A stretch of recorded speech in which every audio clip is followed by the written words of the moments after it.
I used to think presence was something loud. Not shouting loud exactly, but noticeable.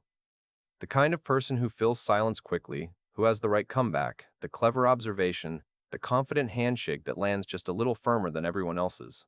For a long time, I believed that was what influence looked like: motion, voice, performance. Something you had to actively generate every few seconds or risk disappearing. Then, somewhere along the way, meetings, waiting rooms, long dinners with strangers, I started noticing a different kind of person. You probably know the type. They don't rush to speak. Sometimes, they barely speak at all. And yet, somehow, the room bends slightly around them. People glance toward them before decisions. Conversations slow down when they move. No one announces their authority, but everyone seems to register it anyway.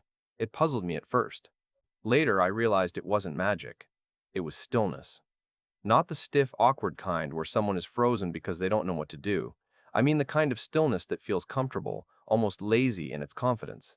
The sense that nothing urgent is happening inside them. No silent scramble to be liked, no restless need to prove they belong. Just a quiet certainty that they're already fine where they are. Most of us, if we're honest, leak energy constantly. A foot tapping under the table, fingers checking the phone every 30 seconds for no particular reason. Eyes flicking around a room as if we're waiting for instructions on how to behave. None of it feels dramatic when we're doing it, but people notice more than we think. Nervous systems are strange like that. We pick up on each other's tension without realizing it. Someone who seems internally rushed makes everyone else a little restless too. I learned something simple that changed the way I move through crowded places: pause before reacting. Not in an exaggerated way, just a small delay. A door slams somewhere behind you? Let it exist for a second before turning. Someone calls your name? Take a breath before answering. Those tiny pauses send a surprisingly strong message, mostly to yourself. I decide what deserves my attention. I'm not being dragged around by every stimulus in the room. Breathing matters more than people admit, too. When I'm stressed, my breath climbs up into my chest and stays there, shallow and quick, like I'm about to give a speech I didn't prepare for. And I've noticed something uncomfortable. Others can feel it. Conversations feel tighter, more brittle. But when the breath drops lower, slows down, the entire interaction changes. It's subtle, almost invisible, yet people relax a little. They speak more openly. It's as if calm is contagious, and someone has to start the infection. Another thing no one tells you: space is language. Watch how people sit when they feel uncertain. Shoulders tucked inward, arms folded tight, legs crossed like they're trying to occupy as little territory as possible. I still catch myself doing it sometimes. But when you allow your body to take the space that's already yours, nothing aggressive, just natural width, something shifts internally. It's less about signaling to others and more about reminding your own nervous system that you're not under threat. Crowded hallways used to make me hurry. Someone walking toward me? I'd instinctively shrink a bit, adjust my path, move faster than I needed to. One day I tried something different. I kept my pace steady. Not slow in a theatrical way, not confrontational, just consistent. And interestingly, people adjusted around me without friction. It wasn't dominance in the dramatic sense. It was simply the absence of apology. Eye contact is its own strange universe. Too little and you seem unsure. Too intense and people feel interrogated. What I eventually realized is that it's not about staring, it's about comfort. When your gaze is relaxed, when your face isn't straining to hold the moment, eye contact becomes less like a challenge and more like an open door. And when you look away, it helps to do it casually, to the side, as if something else briefly caught your interest rather than as if you were forced to retreat. Small detail, big difference. Posture plays tricks on the mind as well. I used to think posture advice was mostly cosmetic: stand straight, shoulders back, the usual slogans. But tension is visible in ways we don't see from the inside. Raised shoulders, a tilted head, a chin tucked too tightly toward the chest. All of it quietly communicates hesitation. When the neck lengthens a bit and the shoulders drop, it doesn't make you look powerful in a cinematic sense. It just makes you look settled. And people trust settled.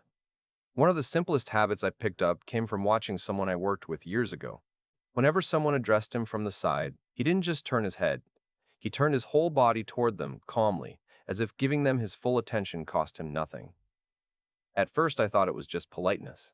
Later I realized it did something else. It showed that he wasn't guarded, that he wasn't rationing his presence. That kind of openness, oddly enough, reads as strength. The more I paid attention, the more I notice that influence often shows up in timing rather than volume. People who move quickly, speak quickly, react quickly, they often feel lighter, almost easier to push around socially, even when they're intelligent or charismatic. But someone who moves just a fraction slower, who lets moments land before responding, seems heavier in the psychological sense. Not sluggish, just grounded. Like a piece of furniture that isn't going to slide across the floor when someone bumps into it. Silence plays a role here too. Many of us rush to fill gaps in conversation because silence feels like danger. I used to do it constantly, adding extra sentences, unnecessary explanations, anything to keep the air from going still. Over time, I realized that silence isn't empty, it's charged. When you're comfortable letting a moment breathe, people often step forward to meet it. They elaborate, they clarify, they reveal more than they intended. And you didn't have to wrestle the conversation to get there. Consistency might be the quietest signal of all. It's easy to feel composed around people we consider equals, and then suddenly become fidgety when someone important walks in, or to act confident in one setting and uncertain in another. But the people who leave the strongest impression tend to carry roughly the same energy everywhere. Not cold, not stiff, just steady. The same relaxed tone with a senior executive as with the person pouring the coffee.